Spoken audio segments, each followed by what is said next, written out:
la guerra entre Hamas e Israel, atrocidades, masacres, el peligro de hasta una guerra nuclear, enfermedades severas en la vida de nuestros seres queridos, violencia desenfrenada en nuestra comunidad o ciudad, persecución religiosa severa en el mundo, hasta la ejecución de cristianos solo por ser cristianos.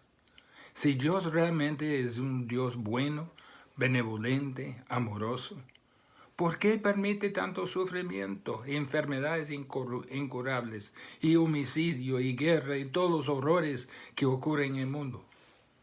¿Cómo reconciliamos a Dios de la Biblia con la historia del mundo? ¿Qué hacemos cuando lo que hace Dios o lo que no hace Dios en el mundo no nos parece tener sentido? ¿Cómo cabe Dios en todo lo malo que ocurre actualmente en el mundo? Ese es el problema que enfrenta Habacuc. La vez pasada empezamos a aprender que las maneras que Dios actúa son misteriosas y muchas veces malentendidas, pero Dios siempre actúa de forma moral. Al llegar al versículo 12, vemos algunos pensamientos empiezan a formar en la mente de Habacuc. Lo ha estado meditando, considerando, pensando por largo rato. Empezó a expresar el problema en versículos 1 al 11, y ahora en el 12 empieza a llegar algún tipo de respuesta. Tal como Habacuc, es importante saber lo que está ocurriendo en el mundo y tratar de entender lo que está pasando, interpretándolo a la luz de la perspectiva de Dios. Pero a la vez tenemos que tener mucho cuidado de no especular lo que pensamos que Dios debería hacer, no dejándolo hacer lo que Él quiere según su plan. Juntos con Habacuc estamos enfrentados con el problema y lo veremos en la pregunta y la respuesta. Hemos visto la pregunta. La pregunta es: ¿por qué deja Dios el pecado correr sin juicio? ¿Por qué lo permite? Mire lo que dice en versículo 2 de Habacuc, capítulo 1. ¿Hasta cuándo, oh Jehová, clamaré y no oirás? Y daré voces a ti a causa de la violencia y no salvarás. Ya podemos escuchar la urgencia en su voz. El primer problema es: ¿por qué no juzga de inmediato al pecado? No lo entiende Habacuc. Mire cómo Habacuc empieza a enfrentar este problema. ¿Qué va a hacer Habacuc? En su mente todo está bloqueado. No tiene respuesta. Está como empantanado en este problema. Trata de entender el problema cuando esté frente a su cara, pero no lo puede hacer. ¿Qué va a hacer? ¿Cómo atacar un problema que lo mira directamente en la cara y no entiende y que no lo puede resolver? Empezando en versículo 12, veremos 3 principios para enfrentar un problema que no podemos solucionar. En primer lugar, debemos retroceder momentáneamente el problema y afianzarnos en lo que sabemos de Dios. Habacuc busca tierra firme en que pararse. En vez de sentir abrumado por lo que no sabe, retrocede a lo que sí sabe. La idea es: si empiezo con lo que sé de Dios, lo que sí sé de Dios, podría llegar a una conclusión de lo que no sé. Empieza a establecer lo que sabe. Esa es la clave a lo que hace Habacuc. Habacuc 1:12 dice: ¿no eres tú desde el principio, oh Jehová, Dios mío, santo mío? No moriremos. Oh Jehová, para juicio lo pusiste, y tú, oh roca, lo fundaste para castigar. Habacuc está diciendo: yo sé que que Dios es eterno. ¿No eres tú desde el principio, oh Jehová, Dios mío, santo mío? Se le ocurrió que mi Dios es diferente que el Dios de los caldeos. En versículo 11, Habacuc había pensado en el Dios de los caldeos y cómo los caldeos iban a bajar y eliminar a Israel. Dios le dijo que los caldeos pensarían que su propio Dios les hubiera empoderado para hacerlo. Ellos alabarían a su propio Dios. Mire lo que dice en versículo 11. Luego pasarán como el huracán y ofenderá atribuyendo su fuerza a su Dios. Dice, atribuyendo su fuerza a su Dios. Dirían que su Dios lo hizo. Pero en versículo 12 es como Habacuc se dio cuenta. Dice, un momento, ¿qué estoy pensando? Su Dios. ¿Quién es su Dios? ¿Qué es su Dios?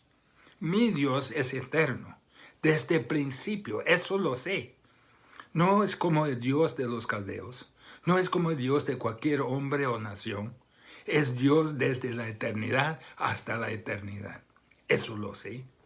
Mi Dios vino antes de la historia. Mi Dios creó la historia. Él es sobre la historia. Es eterno. Su trono, su reino, su gobierno trasciende el tiempo.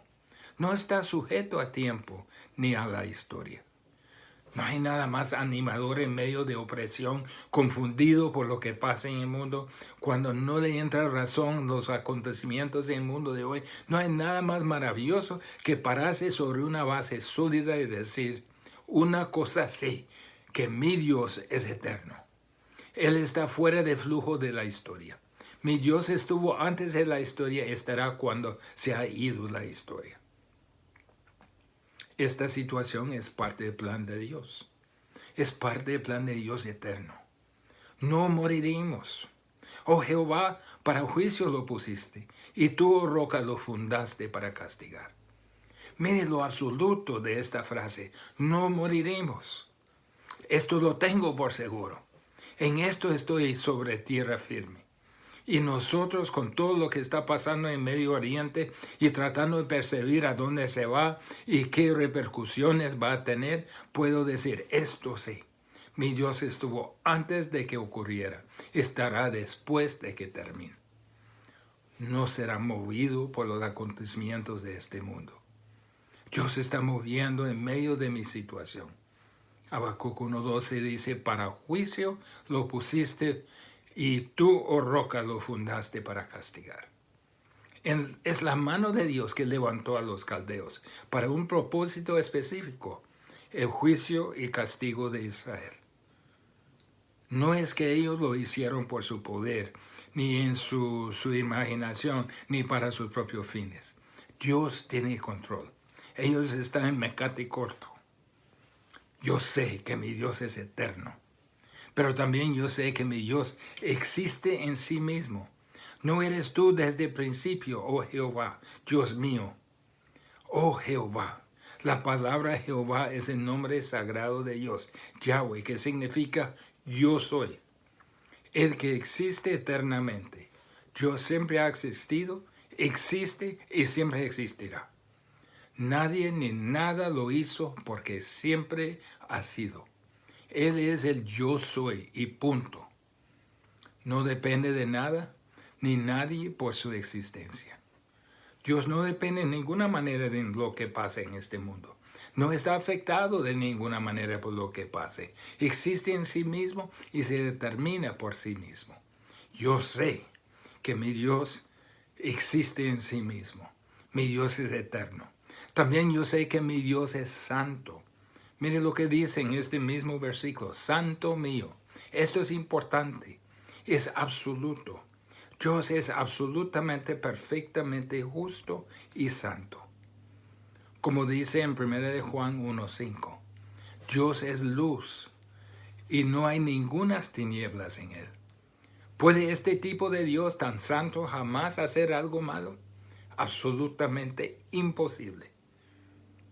Yo sé que mi Dios es santo. Yo sé que mi Dios es todopoderoso. Habacuc 1:12 dice, oh roca, lo fundaste para castigar. Dios es soberanía en acción. No hay ninguna cosa en este mundo que ocurre fuera de la voluntad soberana de Dios. Dios es poder mismo. Dios es omnipotente. El Shaddai, el poderoso. Eso es Dios. El Dios que creó el mundo de la nada. El Dios que dijo que sea y era. Aquel Dios, dice Habacuc, tiene poder absoluto. Mi Dios tiene el control. Es soberano. Ninguna cosa puede pasar que Él no podría parar. Ninguna cosa arranca que Él no podría iniciar. Él es todopoderoso. Es más grande que los caldeos. es más grande que cualquier cosa. Yo sé que mi Dios es todopoderoso. Yo sé que mi Dios es fiel. Mire la frase, no moriremos. Dios es un Dios de promesa, ¿no? Y Dios hizo una promesa a la gente de Habacuc, a Israel, que nunca los destruirá, sino que hará de ellos una nación grande, que sean más numerosos que la arena del mar. Recordaba el pacto abrámico confirmado con Isaac, confirmado con Jacob, confirmado con David. Dios dijo una y otra vez, dijo, como en Jeremías 31:33, yo seré a ellos por Dios y ellos me serán por pueblo. Esta es tierra firme. Dios tiene una promesa, un pacto incondicional con Israel. Y aunque Israel sentiría que Dios era lejos, siempre volverían al pacto que Dios tenía con ellos.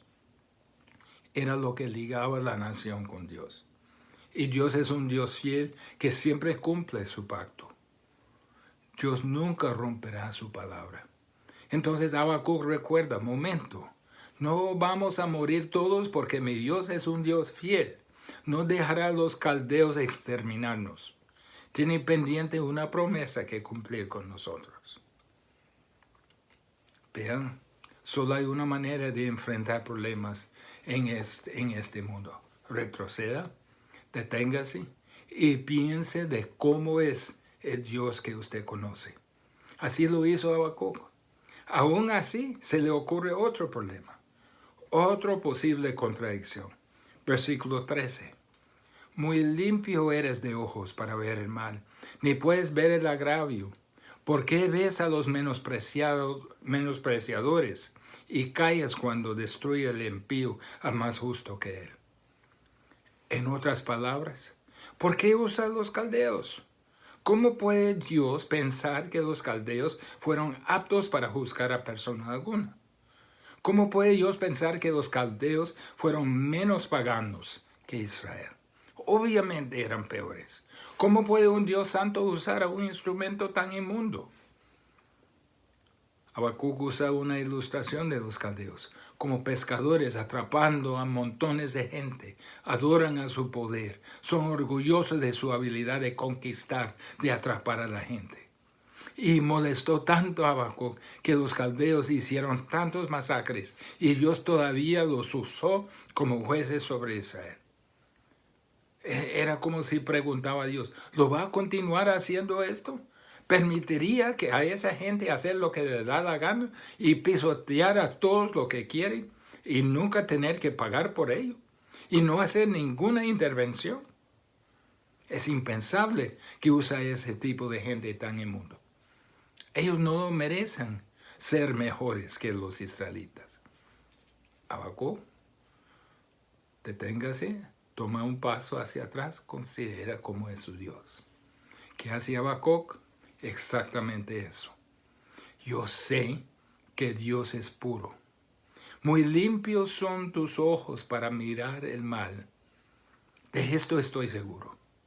Sé que aborrece el pecado y no puede hacer ninguna maldad. No sé por qué quiere usar a los caldeos, ni por qué ellos merecen prosperar y nosotros no. Pero yo sé que aborrece el pecado y no hace nada malo. Uno ve al mundo y se pregunta, ¿cómo es posible que una fuerza imponente llegue a ser juez, jurado y verdugo para otro país? ¿Por qué pueden irrumpir a las defensas de otro país y matar y mutilar a sangre fría y tomar rehenes con impunidad y a los ciudadanos de aquel país? ¿Cómo puede luego escudarse detrás de niños y ancianos inocentes y hospitales y escuelas mientras siguen sus ataques? ¿Por qué activistas islámicos pueden atacar a comunidades cristianas completas y masacrarlos todos y el gobierno ni presta atención a las atrocidades? ¿Por qué naciones con recursos económicos de sobra financian conflictos y proveen material bélico a los rebeldes que tratan de destruir el orden democrático y oprimir a la gente, lo que tiene implicaciones mundiales? ¿Por qué deben estos tiranos y homicidas paganos dictar lo que acontece en el mundo? Dios, ¿no está en tu trono? ¿Vas a permitir que esa gente pagana, ateísta, cruel, sin corazón dirija este mundo? Preguntas similares a las de Habacuc. Deténgase, retroceda y considera lo que es nuestro Dios. Yo sé que Dios es justo. Habacuc 1:13 dice, no puedes contemplar la opresión. Momento, Dios. Yo sé que tú eres justo. No puedes hacer nada malo. Entonces tiene que ser correcto, pero no lo entiendo. ¿Cómo pueden los caldeos salir ilesos de esto que harán? ¿Por qué prosperan los impíos? Mire, Dios no maneja la maldad con permisividad. Dios no puede tolerar el pecado. Dios y el pecado son opuestos directos, no coexisten. No saldrán con las suyas. No sé cómo resultará, pero Dios, tú no te equivocas y tú no haces nada malo. El primer principio que hemos visto cuando estemos enfrentados con problemas que no podemos solucionar, debemos retroceder momentáneamente el problema, afianzarnos en lo que sí sabemos de Dios. En segundo lugar, debemos aprender a esperar a Dios ante problemas que no entendemos. El versículo 1 de capítulo 2 de Habacuc. Sobre mi guarda estaré, y sobre la fortaleza afirmaré el pie. Y velaré para ver lo que se me dirá, y que he de responder tocante a mi queja. Muchas veces no nos gusta esperar, pero Dios dice, deténgase y esperar. Esté sobre su guarda, sea vigilante, sea anticipante de la respuesta de Dios. Espera atentamente. Sobre mi guarda estaré, dijo Habacuc. Sobre la fortaleza afirmaré el pie. No es que Dios no nos contesta, es que no recibimos las respuestas cuando nosotros pensamos que deberíamos recibirlas. Entonces Habacuc dijo, voy a quedarme aquí, Dios. Voy a vigilar, voy a estar atento y voy a esperar hasta que vea la respuesta. Y después, ¿y qué he de responder tocante a mi queja? Después de que me haya contestado, esperaré para pensar lo que debo responder. Cuando me dijo que qué tonto he sido por no confiar en ti.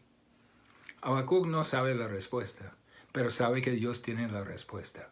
Y dice, perdóname Dios por mi falta de fe. Voy a quedarme aquí cuando venga la respuesta y tú puedes hacer lo que quieres hacer conmigo. Sé que lo merezco. Trataré en aquel entonces de pensar cómo responderle. Debemos, en primer lugar, retroceder y pensar en lo que sí sabemos de Dios. En segundo lugar, debemos esperar la respuesta de Dios atentamente, con anticipación. Y en tercer lugar, debemos entregar el problema que no podemos solucionar a Dios. Miren lo que dice en Salmo 37:5. Encomienda a Jehová tu camino y confía en Él, y Él hará. Él está en el negocio de resolver problemas. Empiece con un Dios que conoce, continúe esperando confiadamente en Él, vigilando ansiosamente para su respuesta hasta que llegue la respuesta. En Habacuc 2:2 llega la respuesta. Dice, escribe la visión y declárala en tablas para que corra el que leyere en ella. Es como decir, aquí viene la respuesta. Escríbala para que la gente pueda leerla fácilmente y correr a decirla a otros. La respuesta viene en dos partes. La primera parte de la respuesta de juicio. Dios juzgará el pecado y a la maldad. El juicio moral de Dios caerá. No importa si cae sobre Israel o sobre los caldeos o cualquier otro que peca. Dios siempre castiga pecados sin parcialidad. Dios tiene un orden moral en el mundo. Rompe su orden moral y caerá juicio e ira, así de sencillo. Los caldeos ciertamente serán juzgados. Me gusta como lo dice Habacuc 2:3 en la Biblia de las Américas. Porque es aún visión para el tiempo señalado. Se apresura hacia el fin y no defraudará. Aunque tarde, espérala, porque ciertamente vendrá, no tardará. Ellos están haciendo lo que hacen por un tiempo señalado, los caldeos. Y tal como Israel, serán juzgados por su pecado. Primero el juicio sobre Israel en manos de los caldeos, pero los caldeos enfrentarán su juicio también. Los caldeos serán borrados de la faz de la tierra. Lo que Dios levantará para juzgar a Israel serán totalmente y completamente destruidos. En su grandeza será por muy poco tiempo y caerán muy pronto. Habacuc. En el año 586 a.C., Israel fue saqueado y llevado en cautiverio. En el año 530 a.C., los caldeos fueron totalmente exterminados por los medo-persos. Su gran imperio fue derrocado, la gran imagen en Daniel fue molido y toda su gloria desapareció. Dios castiga pecado imparcialmente. El único asunto es cuándo lo hace y cómo lo hace. En lo que resta del capítulo, Dios enumera los pecados de los caldeos para los cuales los juzgará. Y son pecados típicos de Israel. Y son pecados típicos de personas de hoy. Dice Dios, no es asunto si juzgo, sino cuándo juzgaré. Dios juzgará el pecado sin importar a quién le toca. Juzga el pecado de orgullo. Habacuc 2:5. Hombre soberbio, que no permanecerá, ensanchó como Esaú su alma, y es como la muerte que no se saciará. No hay límite a su orgullo, ni soberbia, y nunca se satisface.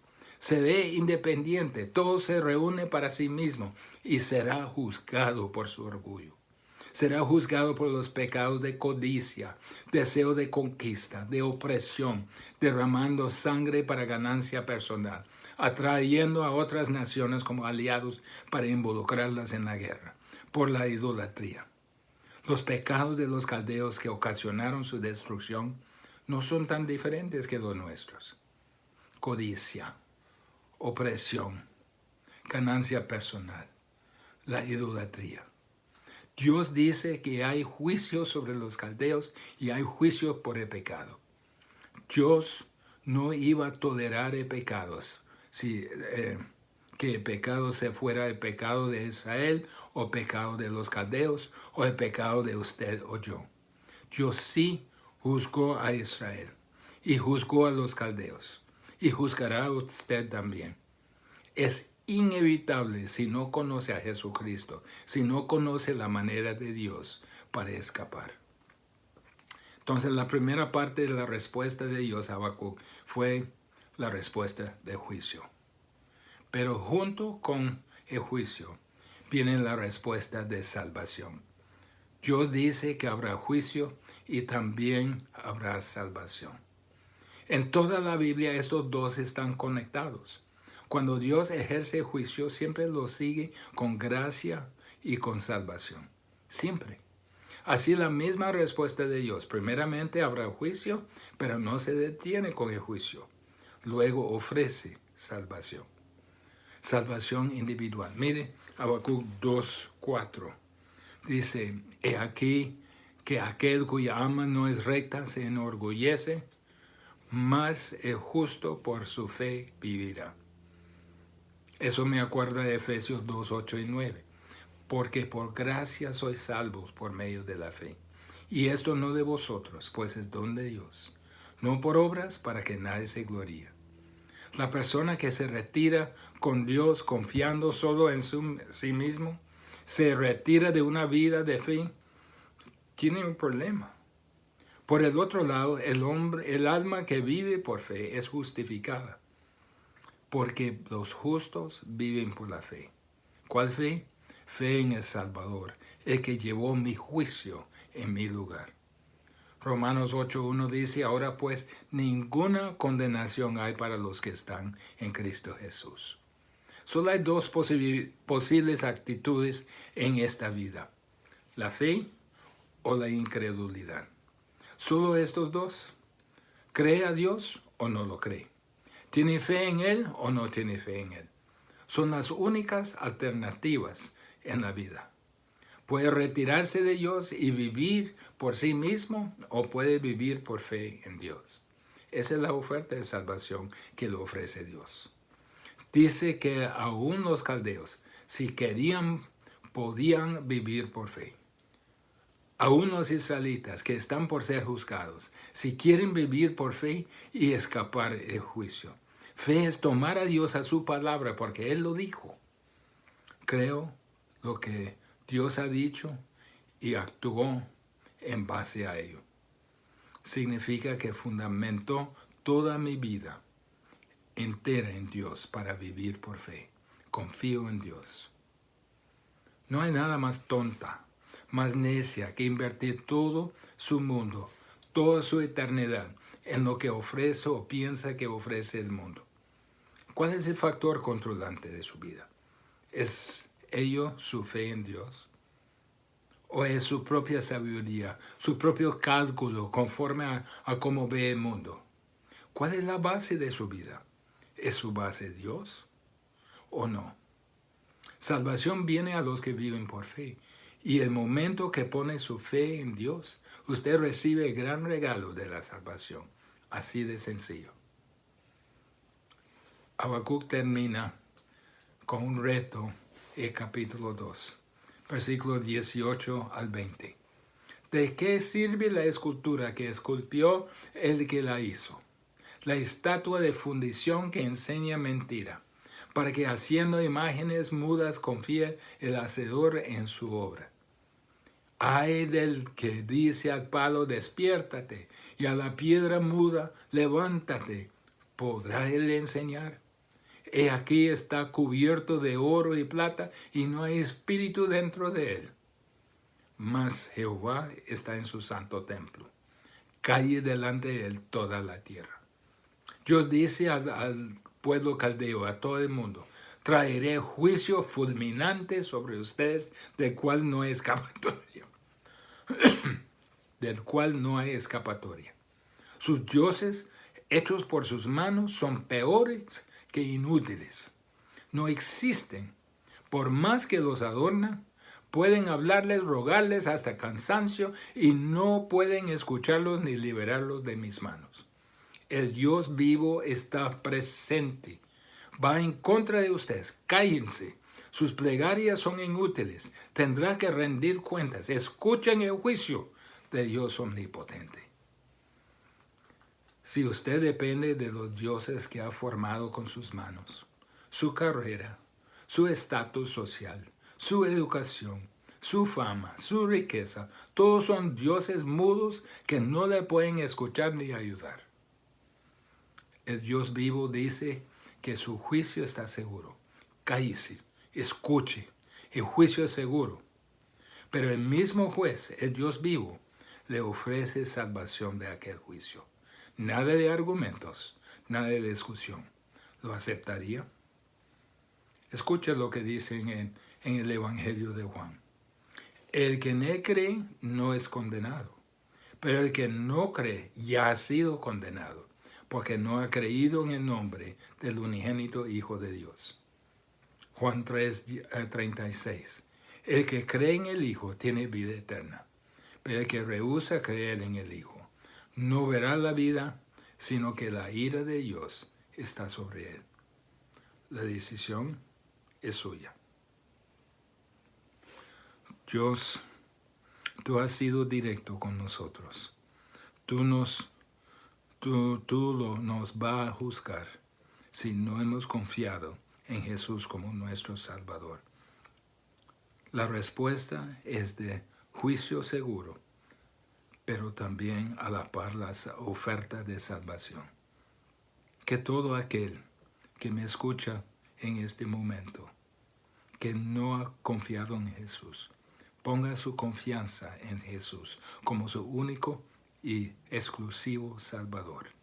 En nombre de Jesús. Amén.